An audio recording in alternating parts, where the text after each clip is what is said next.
Halo semuanya, apa kabar? Aku Peti. Semoga kamu yang nontonin video ini selalu dalam keadaan baik dan sehat ya.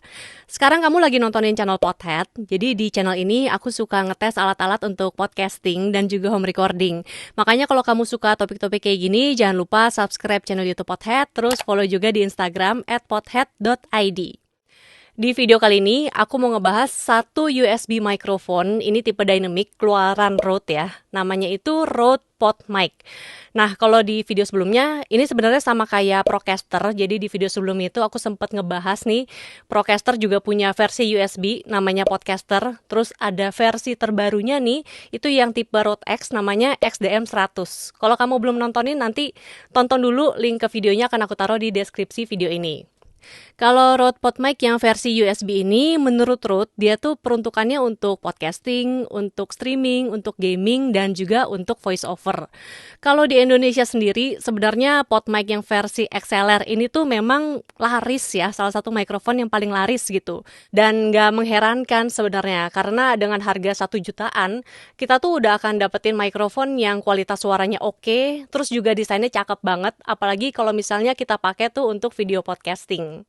Nah, kalau secara bentuk, yang USB sama XLR ini tuh bisa dibilang sebenarnya sama persis. Jadi dari bentuknya, terus ukurannya juga sama. Yang agak beda itu mungkin dari beratnya ya. Jadi yang versi USB ini sedikit lebih ringan, tapi nggak signifikan sih bedanya. Sama mungkin dari warna ya. Kalau yang versi XLR ini tuh grillnya warna silver, sementara kalau yang versi USB ini dari grill maupun body itu warnanya hitam semua. Terus mungkin yang ngebedain juga di bagian bawah ya. Jadi kalau yang versi USB ini ada colokan untuk USB-C ke USB-C, tapi ada juga colokan untuk XLR, terus juga ada colokan untuk jack 3.5, ini untuk headphone. Terus ada juga knob untuk mengatur volume headphone, sama satu lagi ada lampu indikator, ini untuk menandakan kalau mikrofonnya nyala ketika dia dikoneksikan ke komputer. Kalau di marketplace, PodMic versi USB ini tuh dijual di kisaran harga 2,7 juta rupiah. Nanti kalau misalnya kamu tertarik untuk beli, link ke pembeliannya akan aku taruh juga di deskripsi video ini. Dari tadi kan aku udah ngomong ganti-gantian nih ya, pakai antara USB sama pakai yang XLR. Kamu sendiri kira-kira bisa denger nggak nih, perbedaan suaranya tuh seperti apa gitu? Jadi kan ada mikrofon A sama ada mikrofon B. Coba kamu tebak dulu sekarang nih, aku kasih waktu ya, coba tulis di kolom komentar, mana yang mikrofon A, mana yang mikrofon B. Udah? Oke, jawabannya jadi yang mikrofon A ini tuh yang PodMic XLR, nah mikrofon B itu yang PodMic USB. Bener nggak jawaban kamu? Sekarang aku akan ngetes satu-satu nih hasil suara dari mikrofon PodMic yang XLR maupun yang USB ya, biar kita bisa sama-sama dengerin nih perbedaannya kayak gimana sih.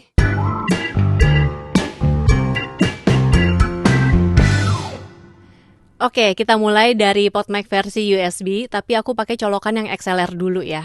Ini dari off-axis rejection.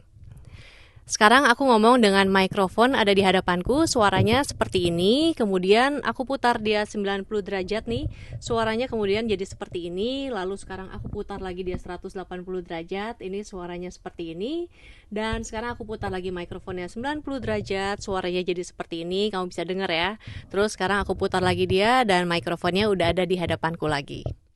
Ini aku ngomong dengan mikrofon ada di hadapanku nih, suaranya kayak gini. Kemudian sekarang aku putar dia 90 derajat, suaranya jadi seperti ini. Lalu sekarang aku putar lagi mikrofonnya 180 derajat, suaranya jadi seperti ini sekarang. Terus kemudian aku putar dia lagi 90 derajat ya ke arah samping nih, suaranya jadi kayak gini. Dan sekarang aku putar lagi dia 90 derajat, jadi mikrofonnya udah ada di hadapanku lagi, suaranya sekarang seperti ini. Sekarang pakai PodMic yang versi XLR.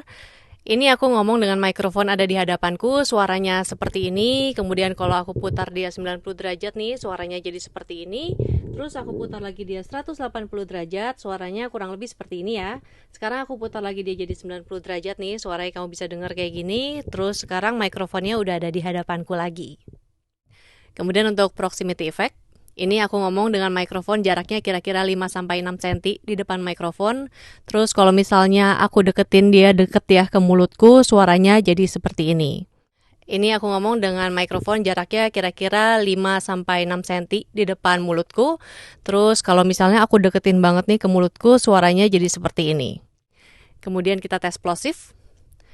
Papa pergi ke pasar, pulang-pulang bawa bakmi dan tahu tempe. Papa pergi ke pasar, pulang-pulang bawa bakmi dan tahu tempe. Papa pergi ke pasar, pulang-pulang bawa bakmi dan tahu tempe. Papa pergi ke pasar, pulang-pulang bawa bakmi dan tahu tempe.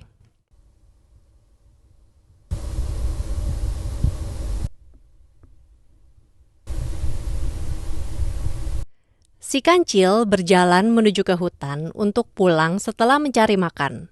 Di tengah jalan, dia harus menyeberangi sungai berisi banyak buaya kelaparan. Si kancil berjalan menuju ke hutan untuk pulang setelah mencari makan.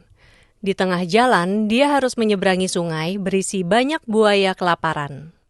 Si kancil berjalan menuju ke hutan untuk pulang setelah mencari makan. Di tengah jalan, dia harus menyeberangi sungai berisi banyak buaya kelaparan. Si kancil berjalan menuju ke hutan untuk pulang setelah mencari makan. Di tengah jalan, dia harus menyeberangi sungai berisi banyak buaya kelaparan.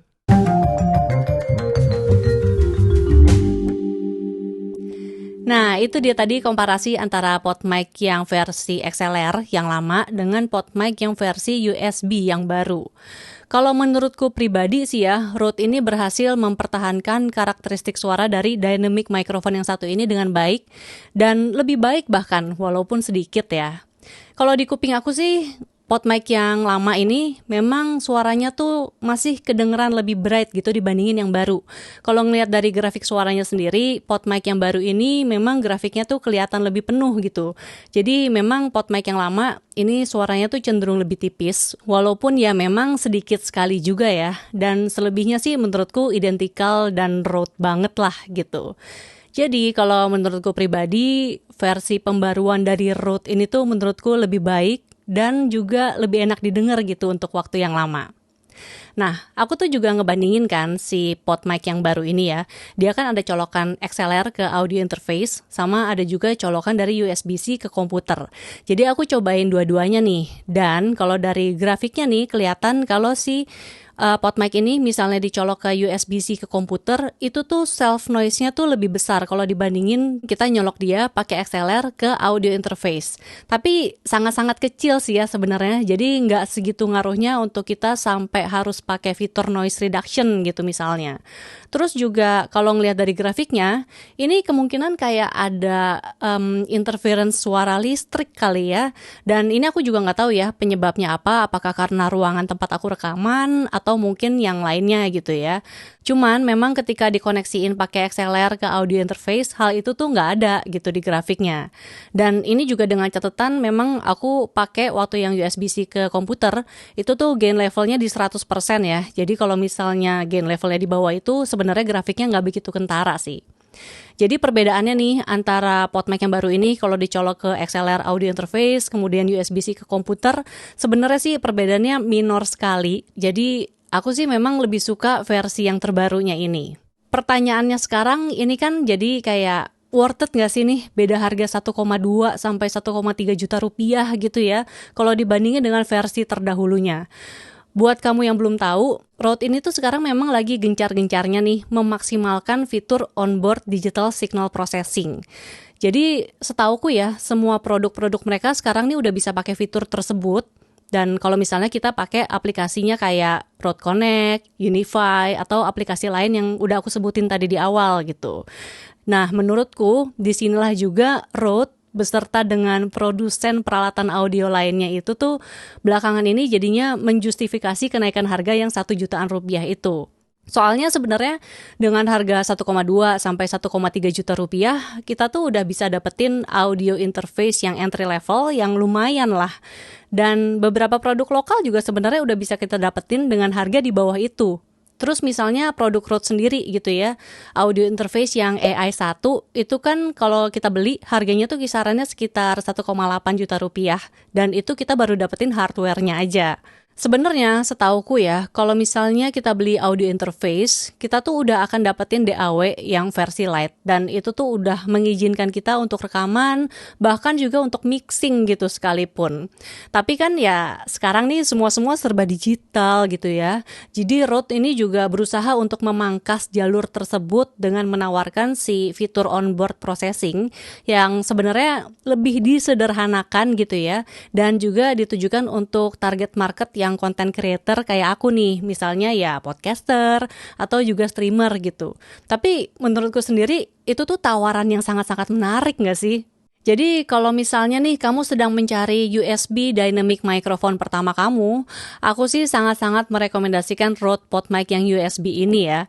Dan dengan catatan kamu memang suka dengan karakteristik suara Rode yang tadi itu ya cenderung bright, terus suaranya juga kayak lebih terbuka gitu.